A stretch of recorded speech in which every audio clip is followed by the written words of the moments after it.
Well, throughout the course of the 4-month-long revolution against Colonel Gaddafi's regime, Libyans have found themselves surrounded by threats. NATO forces have killed hundreds of civilians during their bombardments, this according to government claims, and rebels have been accused of committing atrocities against their own people. RT's Maria Finoshina explains.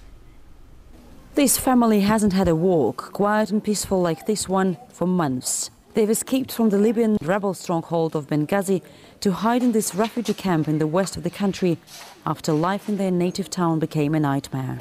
It's not safe there anymore. It's become dangerous. And it's not only because of explosions and gunshots. One day people from the government in Benghazi, you call them rebels, we call them terrorists, came to me and told me, we have to arrest your daughter because we know that she supports Gaddafi. The escape has been long and hard for the women and their family. I had to hide for some time from them, as they've been searching for me. Then we knew there was a bus coming from Benghazi to Tunisia, the bus with the rebels, for their purposes. We took that bus with our faces covered, and everybody was against Gaddafi on it. We told them that we were also against him, and they let us in. We kept silent until we went to Egypt, and from there, via Tunisia, we were sent here. Salma's brother, Dr. Sabri, a surgeon, has also fled the city. He says they've made 3 attempts on his life, but he only finally left when he saw a killing.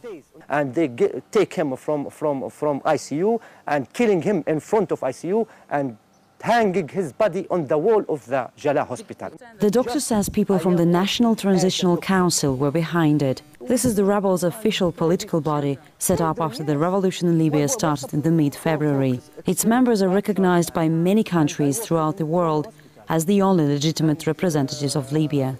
There is no other opinion than their opinion. So? You must be with them or you are against them. They talk about freedom and democracy. There is no freedom or democracy. They just want to power. The refugees here say they now finally feel safe, but it's not that safe from this side of the front line either. These people have gathered in the west of Tripoli to bury those killed in a NATO airstrike, according to Libyan government officials.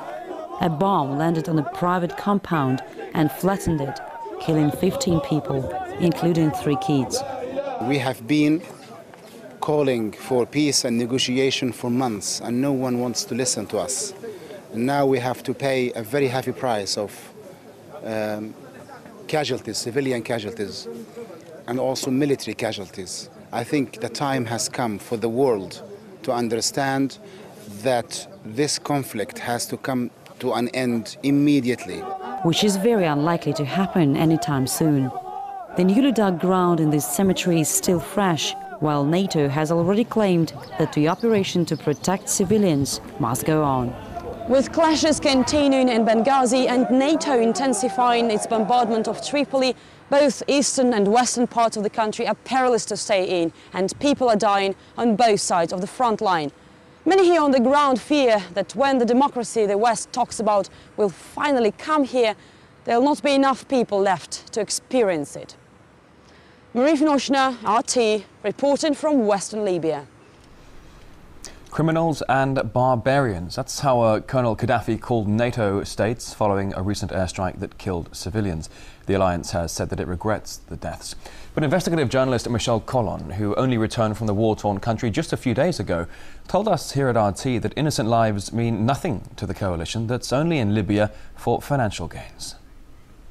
They have killed more civilians than the losses from the initial problems. They have killed more civilians than NATO bombings.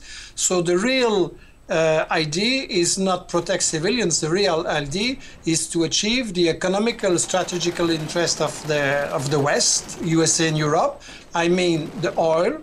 I mean the financial reserves of Libya. I remind that the USA is a bankrupt country, and also preventing that Gaddafi would be a sort of alternative to the IMF, some bank for African development. The whole idea is to make the public international opinion accept the idea that NATO is the cup of the world and that NATO has the right to make wars where they want. We visited people in hospitals and we saw victims, and indeed the civilian population is attacked, that must be very clear. It has nothing to do with humanitarian war.